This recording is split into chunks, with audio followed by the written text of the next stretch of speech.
نحمده ونصلي على رسوله الكريم اما بعد فاعوذ بالله من الشيطان الرجيم بسم الله الرحمن الرحيم رب اشرح لي صدري ويسر لي امري واحلل عقدة من لساني يفقهوا قولي۔ اللہ کی رحمت سے مایوس نہ ہو جاؤ، یقیناً اللہ سارے گناہ معاف کر دیتا ہے، وہ تو غفور الرحیم ہے۔ پلٹ آؤ اپنے رب کی طرف اور مطیع بن جاؤ اس کے قبل اس کے کہ تم پر عذاب آ جائے اور پھر کہیں سے تمہیں مدد نہ مل سکے، اور پیروی اختیار کر لو اپنے رب کی بھیجی ہوئی کتاب کے بہترین پہلو کی قبل اس کے کہ تم پر اچانک عذاب آ جائے اور تم کو خبر بھی نہ ہو۔ کہیں ایسا نہ ہو کہ بعد میں کوئی شخص کہے افسوس میری اس تقصیر پر جو میں اللہ کی جناب میں کرتا رہا، بلکہ میں تو الٹا مذاق اڑانے والوں میں شامل تھا۔ یا کہے کاش اللہ نے مجھے ہدایت بخشی ہوتی تو میں بھی متقی لوگوں میں سے ہوتا۔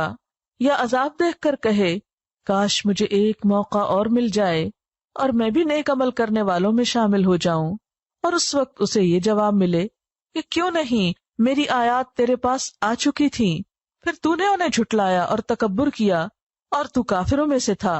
آج جن لوگوں نے خدا پر جھوٹ باندھے ہیں، قیامت کے روز تم دیکھو گے کہ ان کے منہ کالے ہوں گے۔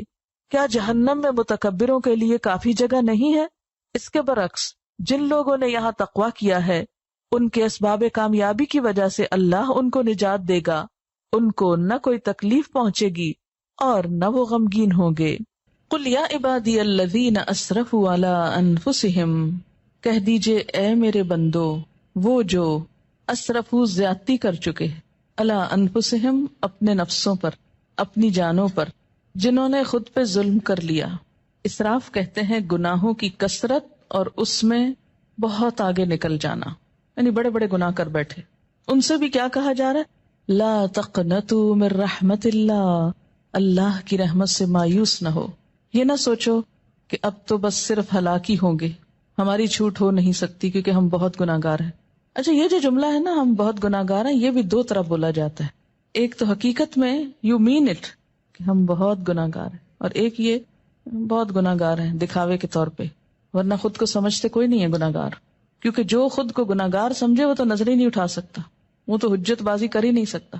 لا تقنطوا من رحمت اللہ، نہ تم مایوس ہو اللہ کی رحمت سے۔ ان اللہ یغفر الذنوب جمیعا، بے شک اللہ معاف کر دے گا گناہوں کو سارے کے سارے۔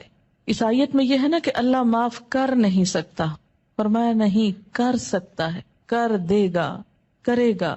کیوں؟ انہ هو الغفور الرحیم، کیونکہ وہ غفور الرحیم ہے۔